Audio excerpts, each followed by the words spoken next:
Yeah, everybody gets to a point where, yeah, it's not magic, etc. It's something, well, okay, let's get egotistical here. It's something that has not been explained to my satisfaction. Not to my satisfaction. This goes all the way back to the first book that I wrote. I wrote American Freestyle Karate, A Guide to Sparring. Why? Because it was the book I wanted to read. Nobody had written it. Everybody had written little primers. We go like this, and then we go like this, and then we fake like this, and we go like this. And it's like, take me to the next level. Next book comes out. Same thing. Next book comes out. Style, style, style, style, style. No concept, no principle, etc. So I ended up writing the book that I wanted to read. And I figured that was the only book I was going to get a chance, because I had to go through a publisher. There wasn't any online publishing. You know, this is I started in 1979. I was at a tournament. I had the book somewhat written. I spoke to the editor of Inside Kung Fu magazine. I said, you know, gosh, I'd really like to do this book. And he goes, you got a book on sparring? He says, yeah. I says, well, okay. If you write it, I'll publish it. He says, are you sure? He says, yeah. I said, okay, good. Done. No written thing, handshake, that was it. 9 months later, 3 or 4 different typed revisions. We didn't have computers then, typed revisions. You know, you get the white out or you get the white tape. And I had the manuscript. I sent it down. I worked out all my pictures. I mean, I had every sequence, you know, back fist, reverse punch, 5 pictures.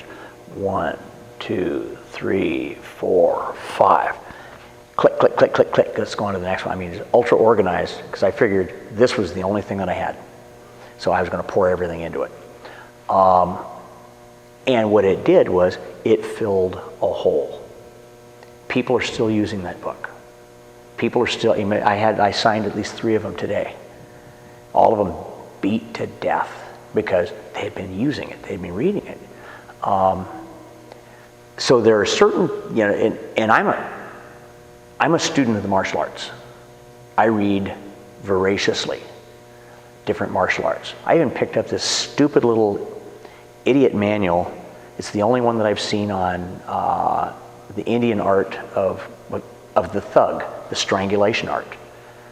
It's just, and I picked it up in a used bookstore, and it's like, well, this might have some interesting history, etc., just because I like to investigate. Now, the written media has not satisfied my questions. I see certain masters do this and that. I know it can be done. I've felt masters apply it on me. I know it can be done. But at the same time, I'm not going to take anybody's knuckleheaded description of why it works. It's got to make sense. Why? Because I'm an American. I'm not going to wait for 20, 30 years to get the mystical revelation, to get the, all of a sudden the cloud burst goes over my head and I understand. No, I'm not going to live that long. I want to know about it. It's got to make sense. If it makes sense, then you can do it in a week, or then you can do it in a month. You just start learning it much, much earlier. So, now in Oriental tradition, it's I teach, you do, you don't ask, you keep performing. So, and eventually you'll get there.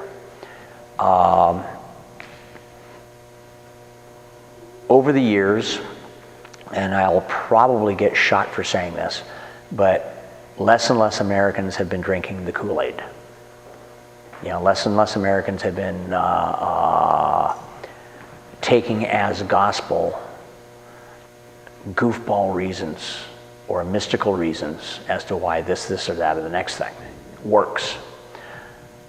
The nice thing about YouTube is it opens up the art to a lot of people, but it also opens up a lot of people to travel. International travel is incredible.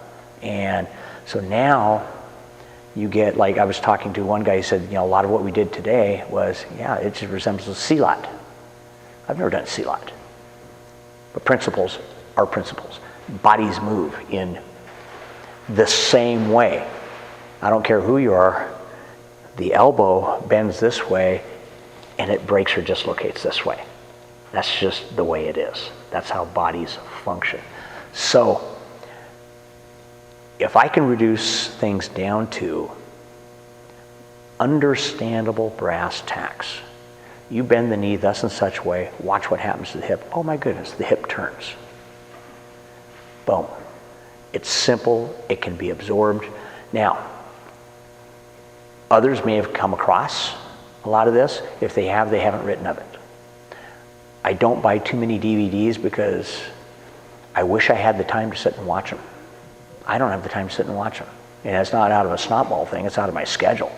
Between my church duties and my karate school duties, I get home anywhere between, I get up at 6 in the morning and I get home on an early night.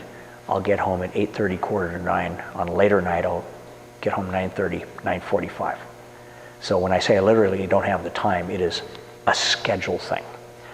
And I've always had the viewpoint that for every famous, really good master out there, there's 10 you've never heard of. There's easily 10 who are just unspeakably awesome that just don't go out and market themselves. So there's a plethora of like really, really good martial artists out there. Just of the ones that are out there, I have never gotten the answers to my questions. So I had to go research them for them to make sense to me. And then one of the nice things is that I've had it said a number of times that in both my media, my books and my DVDs, is I can speak the language of the common man. I don't get highfalutin, I don't get mystical, I don't get overly scientific. You turn the hip this way, the knee's going to bend, the guy's going to fall down. Boom, try it yourself.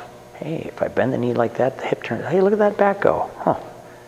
It comes across very simple, very easy. And so my knack for communicating to the common man, to the student who hasn't had 70 gazillion years in the martial arts, and my insatiable curiosity and my willingness to research, including having somebody perform things on me. I don't care. If it answers my question, then I go back and I dissect so it can be put across in a fashion in which the other person can duplicate. This is any other person, not just a select few, not just my students. It's like today's seminar. I don't have a single student out here. Everybody got it.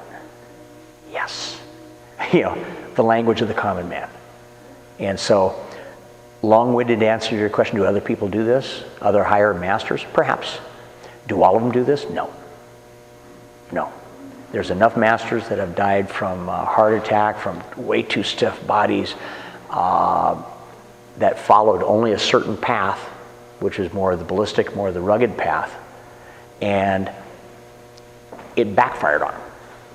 Just now the body's stiff. Now they've got arteries that are, as strong as their makiwara produce knuckles, et cetera, et cetera. We've had a number of point karate people that have knee replacements, have new hips. I have neither. And so, some guys get it, yeah, some guys don't. So is that egotistical? I suppose. Do I care? No. Because I've always followed my path that way. The only thing that I don't do is I don't make others wrong for following their path. It's like when you asked me an earlier question, do they need the entire rounded martial art? No, they need what they need. Well, it's the same thing. If a hard stylist continues that path, and that's the path they want to continue, hey, more power to them. If they do like a Hirokazu Kanazawa, who was heading a Shotokan Karate International, hard style Shotokan, and on the side did Tai Chi for himself. Hey, now the guy's getting the soft, he's getting the fluidity, so he can still perform the hardened power art. That's his path. And it's like the whole "my style is better than yours" thing. It comes down to the individual, and it comes down to their personal path. And if that personal path satisfies them, gives them what they need and want, I'm going to tell people what to do? No, I'll tell me what to do.